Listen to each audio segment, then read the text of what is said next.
வணக்கம் தலைவா. நீங்க இப்பதான் ஃபர்ஸ்ட் டைம் நம்மளோட news Sai Vikram plus YouTube சேனலுக்குள்ள வந்துறீங்க அப்படின்னா சேனலை மறக்காம சப்ஸ்கிரைப் பண்ணிக்கோங்க. இன்னைக்கு தமிழ்நாடு அரசு பதிவேடுகள் துறையில வந்து பாத்தீங்க அப்படின்னா நமக்கான வேலைகள், அதாவது லேண்ட் அண்ட் சர்வே டிபார்ட்மெண்ட்ல தான் இந்த வேலைகள் விடப்பட்டிருக்கு. 10ஆம் வகுப்பு பேசிக்கா வந்து பாத்தீங்க அப்படின்னா நீங்க வந்து பாஸ் வந்து பண்ணிருக்கணும். இது வந்து பாத்தீங்கன்னா ஒரு பெர்மனன்டான கவர்மெண்ட் ஜாப் தான். அப்ராக்சிமேட்லி உங்களுக்கான சம்பளம் வந்து ஓப்பனிங்ல 15,900 ரூபாயில இருந்து 58,500 ரூபாய் வரைக்கும் இந்த வேலைகள்ல தரப்படுது. பிளஸ் இது போக உங்களுக்கான அலவுன்ஸ் அப்படின்றதுமே தனிப்பட்ட முறையில் தரப்படும் அப்படின்ற மாதிரி தான் இருக்கு. என்ன வேலைகளுக்கு அப்படின்னா எழுத்தர் கிளர்க் அப்படின்னு சொல்லக்கூடிய ஒரு வேலைகளுக்கு தான் ஆட்களை தேர்வு செய்யறாங்க. ஸோ இந்த வேலைகளுக்கு இன்னும் எக்ஸ்ட்ரா சில கரிக்குலர் ஆக்டிவிட்டிஸ்லாம் வந்து கேட்குறாங்க. அதுவுமே என்னென்ன, எப்படி இந்த வேலைகளுக்கு விண்ணப்பிக்கணும், லாஸ்ட் டேட் என்ன அப்படின்ற எல்லா டீடைல்ஸுமே தெளிவாக அந்த வீடியோவில் சொல்லிடுறேன். ஸோ மறக்காம பார்க்குற மட்டும் இல்லாமல் தயவுசெய்து அப்ளை வந்து பண்ணுங்க. அப்ளை பண்ணக்கூடிய லிங்கை இந்த வீடியோக்குள்ள டிஸ்கிரிப்ஷன்லையும் அண்ட் ஃபர்ஸ்ட் கமெண்ட்லையும் நான் உங்களுக்கு பின் பண்ணியிருக்கேன். ஸோ டச் பண்ணி டேரெக்டாக நம்ம அஃபிஷியல் சைட்டுக்குள்ளே வாங்க. ஓகே ஃப்ரெண்ட்ஸ், ஸோ இதுதான் வந்து பார்த்தீங்க அப்படின்னா இப்போ இந்த வேலைகளுக்கு நம்ம அப்ளை பண்ணக்கூடிய அஃபிஷியல் சைட்டோட லிங்க். இது வந்து தமிழ்நாடோட லேண்ட் அண்ட் ரெக்கார்ட் சர்வே டிபார்ட்மெண்ட்டில் தான் இந்த வேலைகளுக்கு ஆட்களை தேர்வு செய்கிறாங்க. இதில் ரெக்கார்டு கிளர்க் அப்படின்னு சொல்லக்கூடிய வேலை வாய்ப்புகளுக்கான ஆட்கள் தேர்வு செய்யப்படுது. ஸோ கீழே அப்படியே ஸ்க்ரோல் பண்ணதுன்னா அதுக்கான டீட்டெயில்ஸ் வந்து இருக்கு. ஃபர்ஸ்ட் இந்த வேலைகளுக்கு அப்ளை பண்ணக்கூடிய கடைசி தேதி வந்து பார்த்துடலாம். ஜூலை 9 தான் இந்த வேலைகளுக்கு அப்ளை பண்ணக்கூடிய கடைசி தேதி. அதுக்குள்ள ஆஃப்லைனில், அதாவது நீங்கள் வந்து தபால் மூலியமாக தான் அந்த ஜாபுக்கு அப்ளை வந்து பண்ணியிருக்கணும்.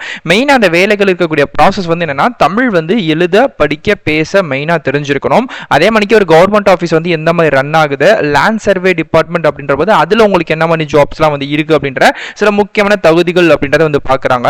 இதுக்கு 10th மட்டும் பாஸ் பண்ணிருக்கணும். ஸோ அதுக்கு மேல நீங்க டிகிரி 12th இன்ஜினியரிங் என்ன முடிச்சாலும் ஓகே தான், அதனால ப்ராப்ளம் வந்து கிடையவே கிடையாது.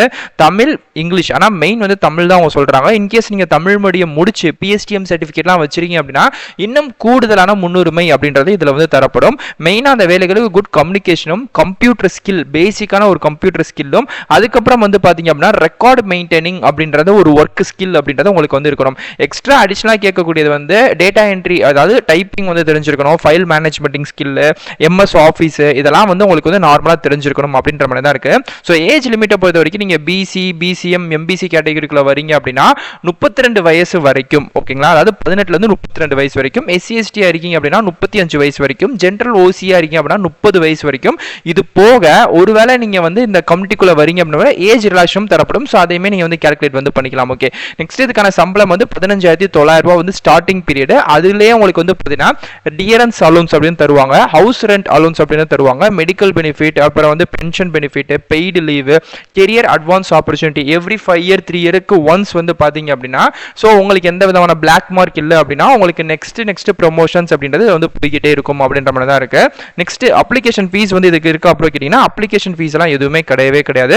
ஸோ முழுக்க இந்த ஜாபுக்கு நீங்க ஃப்ரீயாவே அப்ளை வந்து பண்ணிக்கலாம். ஸோ இந்த வேலைகளுக்கு 2 மோடு தான் அப்ளை பண்ற செலக்ஷன் ப்ராசஸ் வந்து. ஃபர்ஸ்ட் ரீடிங் ரைட்டிங் ஸ்கில் வந்து பாக்குறாங்க, தமிழும் இங்கிலீஷும். இங்கிலீஷ் வந்து ரொம்ப பேசிக் தான், தமிழ் தான் கிட்டத்தட்ட 95% வந்து மெயின், அதனால தமிழ் தான் ரொம்ப மெயினா பாக்குறாங்க.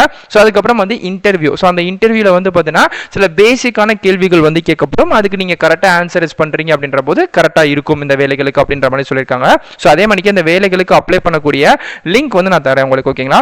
ஸோ இந்த வேலைகளுக்கான ஷார்ட் லிஸ்ட் ரேஷியோமே எப்படி அப்படின்னா, லைக் எக்ஸாம்பிளுக்கு 5 பேர், ஒரு உதாரணத்துக்கு தான் வந்து சொல்லியிருக்காங்க. எக்ஸாம்பிளுக்கு 5 பேர் வந்து இன்டர்வியூல வராங்க அப்படின்னா அந்த 5க்கு 1:1 அப்படின்ற கேட்டகரியில் தான் நாங்கள் வேலைகளுக்கு ஆட்கள் எடுக்கிறோம் அப்படின்ற மாதிரி இருக்கு. ஸோ பார்த்துக்கோங்க.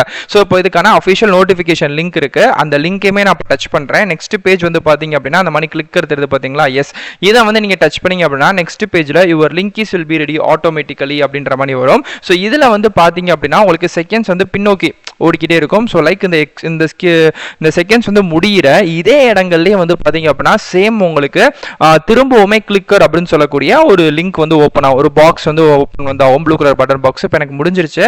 சேம் பாத்தீங்கன்னா எனக்கு அதே மணிக்கு கிளிக்கர் வந்துருச்சா. ஓகே, இப்போ நான் இதை வந்து டச் பண்றேன். இப்போ எனக்கு கூகுள் டிரைவ்ல ஒரு அப்ளிகேஷன் ஃபார்ம் மாதிரி வந்து பாத்தீங்க அப்படின்னா ஓப்பன் வந்து ஆகும். ஓகே, ஃபர்ஸ்ட் இதுதான் வந்து பாத்தீங்க அப்படின்னா இந்த தமிழ்நாடு நில அளவை பதிவேட்டு துறையில விட்டிருக்கக்கூடிய நோட்டிபிகேஷன் பிடிஎஃப்கான அஃபிஷியல் பிடிஎஃப். ஓகே, இதை வந்து பாத்துக்கோங்க. இதுல வந்து பாத்தீங்க அப்படின்னா நமக்கான ஏஜ் லிமிட் விஷயங்கள் நம்ம என்னென்ன பார்த்தோமோ எல்லாமே இருக்கும். ஸோ இது எல்லாத்தையுமே நீங்க வந்து பாத்துக்கோங்க. டேட் கூட போட்டிருக்காங்க, ஜூலை 9 வியாழக்கிழமை அன்று சாயந்தரம் 5:45க்குள்ள உங்களோட அப்ளிகேஷன் வந்து அனுப்பியிருக்கணும். இன்கேஸ் நீங்க லேட் பண்ணிட்டீங்க அப்படின்னா நிராகரிக்கப்படும் அப்படின்றமே அவங்க தெளிவா போட்டிருக்காங்க. ஸோ அதெல்லாம் நீங்க வந்து பாத்துக்கோங்க. ஓகே, நெக்ஸ்ட் இதுக்கான அஃபிஷியல் அப்ளிகேஷன் ஃபார்ம் இதுதான். இந்த அப்ளிகேஷன் ஃபார்மே தரேன், மறக்காம டவுன்லோட் வந்து பண்ணிக்கோங்க. டவுன்லோட் பண்ணிட்டு இது வந்து இந்த அப்ளிகேஷன் ஃபார்ம் தமிழ்ல இருக்கனால இங்க தமிழ்லயே ஃபில் பண்ணிக்கலாம். எந்த விதமான ப்ராப்ளமும் கிடையாது. இங்க வந்து உங்க நேம் போடுங்க, அப்புறம் வந்து உங்க அப்பாவோட பேரு, ரீசெண்டான பாஸ்போர்ட் சைஸ் போட்டோ, அந்த போட்டோக்கு கீழேயே கையெழுத்து அப்படின்றத நீங்க போட்டுருக்கணும். அதாவது போட்டோ ஒட்டிட்டு அதுக்கு மேல வந்து ஜெல் பேனா இருக்குல்ல, அதை வச்சு அந்த போட்டோக்கு மேலேயே நீங்க கையெழுத்து வந்து போட்டுருக்கணும். அதுக்கப்புறம் டேட் ஆஃப் பர்த், அதுக்கப்புறம் என்ன ஜெண்டர் வந்து இருக்கீங்க, கல்வி தகுதி வந்து என்ன, ஸோ அதுக்கப்புறம் வந்து அடிப்படை கணினி அறிவு வந்து தெரியுமா தெரியாதான் கேட்டிருக்காங்க. தெரியும்னா டிக் கொடுத்துக்கோங்க. ஸோ அதுக்கப்புறம் மதம் சாதி அதில் வந்து நீங்கள் என்ன வரீங்க, உட்பிரிவு என்னன்றதை கொடுத்துருங்க. ஸோ அதுக்கப்புறம் உங்களை தொடர்பு கொள்ள வேண்டிய முகவரி, அதாவது உங்கள் வீட்டோட அட்ரஸ் வந்து மறக்காம இங்கே வந்து கொடுத்துருங்க. நிரந்தர முகவரி எனக்கு ரெண்டுமே ஒன்று தான் அப்படின்னா, இப்போ தற்காலிகமாக இருக்கீங்க அப்படின்னா இங்கே ஒரு முகவரியும், நிரந்தர முகவரி இல்லை எனக்கு ரெண்டுமே சேம் தான் அப்படின்னா ரெண்டையுமே நீங்கள் வந்து தாராளமாக அந்த இடத்துல வந்து கொடுத்துக்கலாம். ஓகே. ஸோ அதுக்கப்புறம் வந்து பார்த்தீங்கன்னா தொலைபேசி எண், ஸோ அது வந்து பார்த்தீங்க அப்படின்னா மெயினாக வாட்ஸ்அப்பில் இருக்க மாதிரியான நம்பரை தயவு செஞ்சு கொடுங்க. அதுக்கப்புறம் உங்களை கான்டாக்ட் பண்ணக்கூடிய ஜிமெயில் ஐடி, அதுக்கப்புறம் இதர தகுதிகள், இது எல்லாத்தையுமே வச்சு இந்த வேலைகளுக்கு ஆட்களை தேர்வு செய்கிறாங்க. ஸோ இது எல்லாத்தையுமே ஃபில் பண்ணிருங்க மறக்காம. எந்த டேட், அதுக்கப்புறம் எந்த இடம் அப்படின்ற போட்டுட்டு இங்கே வந்து உங்கள் சிக்னேச்சரையும் வந்து போட்டுட்டு இது கூட உங்களோட 10th 12th degree, community, Aadhaar, வேலைவாய்ப்பில் அப்ளை பண்ணி வச்சுட்டேன் அது சம்பந்தமான சர்டிஃபிகேட் அப்படின்ற எல்லா சர்டிஃபிகேட்டையுமே நீங்கள் வந்து கலெக்ட் பண்ணி கரெக்டாக வச்சிருக்கணும். ஓகேங்களா? ஸோ இது எல்லாத்தையுமே கலெக்ட் பண்ணி கரெக்டாக ஜெராக்ஸ் தான், இது எதுவுமே வந்து ஒரிஜினல் கிடையாது. ஜெராக்ஸ் எடுத்து இந்த அப்ளிகேஷன் ஃபார்ம் கூட வந்து அட்டாச் வந்து பண்ணிருங்க. அட்டாச் பண்ணிட்டு இதை வந்து பாத்தீங்க அப்படின்னா ஸ்பீடு போஸ்ட், ரிஜிஸ்டர் போஸ்ட் எதுல வேணாலுமே நீங்க அனுப்பியிருக்கலாம். ஒரு குறிப்பிட்ட அட்ரஸ்க்கு அனுப்பணும். ஸோ நான் அந்த அட்ரஸுமே உங்களுக்கு ஷோ பண்றேன். ஸோ மேல இந்த நோட்டிபிகேஷன் பிடிஎஃப்ல ஸ்க்ரோல் பண்ணீங்க அப்படின்னா இங்க போட்டிருக்காங்க தெரியுது பார்த்தீங்களா உங்களுக்கு, முகவரி அப்படின்னு போட்டு இந்த அட்ரஸ் தான். அரையன் 8 பழைய கட்டிடம், தரைதளம், மாவட்ட ஆட்சியர் அலுவலகம், கோவை 18 அப்படின்னு சொல்லக்கூடிய இந்த ஒரு அட்ரஸுக்கு தான் நீங்க வந்து பாத்தீங்க அப்படின்னா உங்களோட போஸ்ட் அனுப்பியிருக்கணும். ஃப்ரம்ல உங்க அட்ரஸ், டூல இந்த அட்ரஸ் மறக்காம போட்டு இந்த அட்ரஸுக்கு நீங்க வந்து அனுப்பியிருக்கணும் வரக்கூடிய ஜூலை 9ஆம் தேதிக்குள்ள அப்படின்ற மாதிரி சொல்லியிருக்காங்க. ஸோ இதோட டீடைல்ஸ் எல்லாத்தையுமே நான் வந்து சொல்லிட்டேன். இன்கேஸ் உங்களுக்கு வேற டவுட் இருக்கு அப்படின்னா கண்டிப்பா கமெண்ட் பண்ணுங்க, நான் உங்களுக்கு கண்டிப்பா ரிப்ளை பண்றேன். ஸோ அப்ளை பண்றதுக்கு எந்த விதமான தனிப்பட்ட ஃபீஸ் எதுவுமே கிடையவே கிடையாது. ஸோ நார்மலா நீங்க ஈஸியாவே இந்த ஜாபுக்கு அப்ளை வந்து பண்ணிக்கலாம். ஸோ இன்கேஸ் நீங்க அப்ளை வந்து பண்ணிட்டீங்க, இப்போ எனக்கு எப்போ ஒரு ரிப்ளை வரும் அப்படின்னா அவங்களே சொல்லியிருக்காங்க, தகுதியான விண்ணப்பதாரர்களுக்கு நேர்முக தேர்வு வந்து நடைபெறும் இடம் மற்றும் தேதி குறித்து நேர்காணல் கடிதம், அதாவது கால் லெட்டர் வந்து பாத்தீங்கன்னா நீங்க எந்த அட்ரஸ் ஃப்ரம்ல வந்து போறீங்களோ அதே அட்ரஸ்க்கே நாங்க அனுப்பி வைப்போம் அப்படின்ற மாதிரி சொல்லியிருக்காங்க. ஸோ இதுதான் இதுக்கான அஃபிஷியல் டீடைலுங்க. இது சம்பந்தப்பட்ட எல்லாத்தையுமே நான் உங்களுக்கு வந்து கொடுத்துருக்கேன். இன்கேஸ் உங்களுக்கு வேற டவுட் இருக்கு அப்படின்னா கண்டிப்பா நீங்க வந்து கமெண்ட் வந்து பண்ணுங்க, நான் அடுத்தடுத்து உங்களுக்கு ரிப்ளை வந்து பண்ணிடுறேன். ஸோ அடுத்தும் நம்ம சேனல் நிறைய ஜாப்ஸ் வருது. இன்கேஸ் நீங்க பார்க்கல அப்படின்னா கண்டிப்பா பாருங்க, நிறைய ஜாப்ஸ் வந்து பிரைவேட்லயும் போறோம், கவர்மெண்ட்லயும் போறோம். பார்க்கறது மட்டும் இல்லாம கீழே இருக்கக்கூடிய வெப்சைட் லிங்கை டச் பண்ணி மறக்காம அப்ளையும் வந்து பண்ணுங்க. அதுதான் ரொம்ப ரொம்ப கரெக்டான ஆப்ஷனா இருக்கும். இதே மாதிரிக்கே அடுத்தடுத்த நல்ல ஒரு சூப்பரான தரமான வீடியோஸ்ல வந்து பார்க்குறேன்.